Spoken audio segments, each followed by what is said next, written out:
added to a reactive metal. Write the chemical reaction when iron reacted with dilute H2SO4. Okay, तो हम देखिए ना सीधा सा मतलब है हमने इनकी रिएक्शन पढ़ी है, मेटल की रिएक्शन पढ़ी है। Which gas is produced when dilute hydrochloric acid is added to the reactive metal. ये क्या कर रहा है, डाइल्यूट हाइड्रोक्लोरिक एसिड ना। देखिए एक सीधा सा सिंपल है, सीधा मतलब हो गया, एक है आपके पास में मेटल, ये हो गया मेटल, इसमें क्या लगाना है आपको, हाइड्रोक्लोरिक एसिड का मतलब क्या हो गया, HCl। हाइड्रोक्लोरिक एसिड का मतलब क्या हो गया, HCl हो गया, HCl ये आ गया। और इसको कैसा लिया है, डाइल्यूट। ये सीधा सवाल है, जब आप किसी मेटल में डाइल्यूट हाइड्रोक्लोरिक एसिड को ऐड करेंगे तो विच गैस इज प्रोड्यूस्ड, तो कौन सी गैस बनती है, देख के बताओ। ये यहां हमारे पास में कोई भी मेटल है, यहां आपके पास में HCl है, जब इनके बीच में रिएक्शन होगा तो कौन सी गैस निकलेगी, हाइड्रोजन गैस निकलेगी ऑब्वियसली।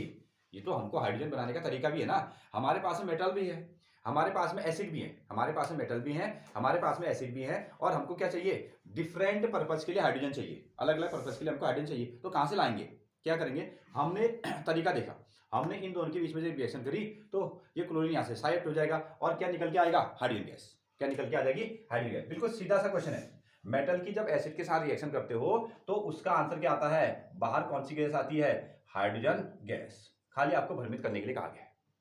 जब मेटल की रिएक्शन हम किसी भी एसिड के साथ में करते हैं तो उसमें से हाइड्रोजन गैस रिलीज होती है। पहले क्वेश्चन का आंसर, ठीक है, इसका पहला पार्ट ये है। ओके, देखो सेकंड नंबर पे चलो, सेकंड पे ये कहता है right the chemical reaction when iron. Okay, अब देखो इसके बेस पर ये तो हमारा एक आंसर आया, और दूसरा क्वेश्चन इसने कहा है right the chemical reaction when iron react with dilute H2SO4। देखिए आयरन, इधर देखो डाइल्यूट H2SO4, इसने पहले हमको वर्णित किया किसी मेटल को हम डाइल्यूट हाइड्रोक्लोरिक एसिड के साथ रिएक्शन करेंगे तो कौन सी गैस निकलेगी, तो हमारा जवाब है साहब इसमें हाइड्रोजन है तो हाइड्रोजन गैस ही निकलेगी। अब ऐसा करो, कह रहा है एक और आप क्या ले लेना, आयरन ले लेना, और दूसरी ओर क्या लेना, डाइल्यूट H2SO4 ले लेना, डाइल्यूट क्या लेना, H2SO4 लेना, ठीक है। तो कौन सी गैस निकलेगी, ऑब्वियसली ये भी एसिड है, ये क्या है, मेटल है, दोनों के बीच में जब रिएक्शन हुई तो कौन सी गैस निकल गई, हाइड्रोजन गैस निकल गई। और साथ में ये क्या बनेगा, Fe और SO4 मिलकर क्या बना देंगे, FeSO4 मिला देंगे, ये सल्ट बनाएंगे, ठीक है। हाँ, पूछा हमसे अलग है, किसी मेटल को HCl के साथ रिएक्शन करेंगे तो कौन सी गैस, हाइड्रोजन गैस। फिर इसने कहा कि इसकी इक्वेशन लिख दो, आयरन को H2SO4 के साथ रिएक्शन करते हुए दिखा दो, जो कि हमने कल लिखा भी हुआ है, ठीक है, वहां से भी आप इसको चेक कर सकते हैं। हाँ, नोट कीजिए, ये हो गया आपका dilute, that is ferrous sulphate. हम इसको क्या कहते हैं, इसको हम लोग कहते हैं फेरस सल्फेट। ये हो गया आपका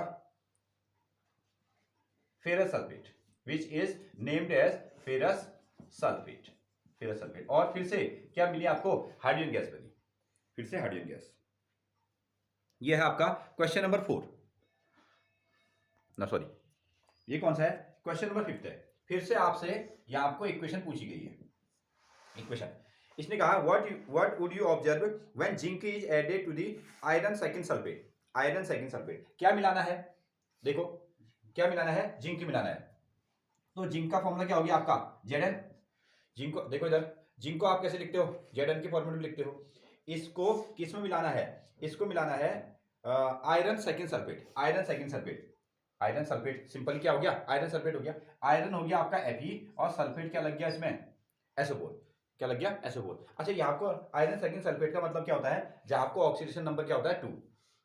मतलब किसी एटम से आपने क्या किया, एक इलेक्ट्रॉन निकाल दिया तो उसके पास में एक पॉजिटिव चार्ज आ गया, उसका ऑक्सीडेशन नंबर 1, ठीक है। उसमें से 2 इलेक्ट्रॉन निकाल दिए, ठीक है, उसके पास में 2 पॉजिटिव चार्ज आ गए, ऑक्सीडेशन नंबर कितना, 2। उसमें से 3 इलेक्ट्रॉन निकाल दिए, 3, ऐसा हो सकता है, आगे वाली क्लासों में आप इसमें पढ़ते हैं, वो तो नाम के लिए कहा गया है। तो यहाँ पर को इसकी ऑक्सीडेशन संख्या कितनी है, 2 है, ऑक्सीडेशन नंबर कितना है, 2 है, इसलिए इसका नाम रखा गया है आयरन सेकंड सल्फेट। नहीं तो सिंपल इसका नाम क्या रखोगे आप, फेरस सल्फेट। क्या कहोगे, फेरस सल्फेट है, सीधा रिएक्शन पूछ रहा है। आप एक और लीजिए जिंक, दूसरी ओर क्या लीजिए आप, आयरन का सल्फेट लीजिए, आयरन का सल्फेट।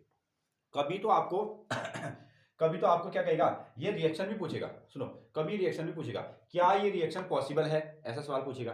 फिर हम कहा जाएंगे, हम रिएक्टिविटी सीरीज में जाएंगे, रिएक्टिविटी सीरीज में देखेंगे क्या जिंक का नंबर आयरन से ऊपर है, तो हमको दिखता है कि हाँ जिंक क्या है, आयरन से ऊपर प्लेस में रखता है। इसका मतलब ये क्या करेगा, यहां से इसको गेट आउट कर देगा।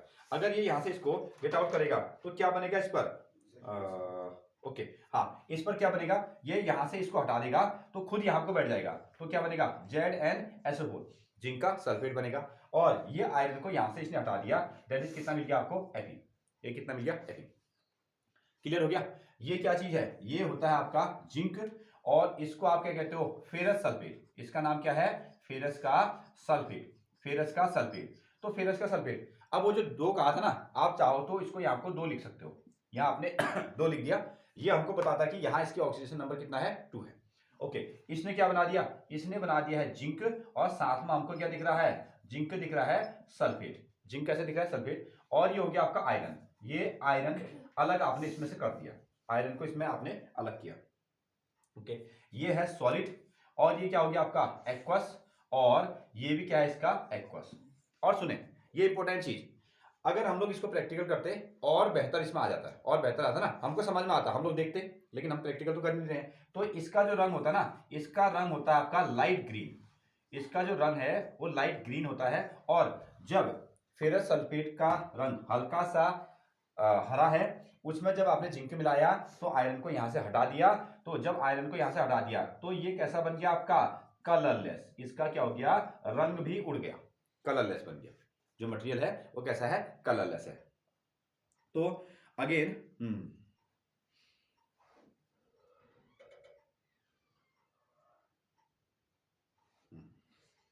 कलरलेस सॉल्यूशन आपको मिलता है। ओके, तो कई बार आपने, जब हमने केमिकल रिएक्शन देखी है, वहां आपको भी ये रिएक्शन कई बार आई है, ठीक है, नोट करें। बस यहां पर को मेटल के फॉर्मेट में फिर से आपको वो रिएक्शन दी गई है। तो जिंक को हम लोग जब फेरस सल्फेट के सामने रिएक्शन करेंगे तो जिंक क्या करेगा, फेरस सल्फेट में से आयरन को हटा देगा और जिंक सल्फेट बना देगा, और साथ में जो उसका सॉल्यूशन है ना, सॉल्यूशन उसका कलर कैसा हुआ करता था, लाइट ग्रीन, और उसका जो है वो रंग भी उड़ जाएगा, वो कलरलेस सॉल्यूशन आपको बना के देगा।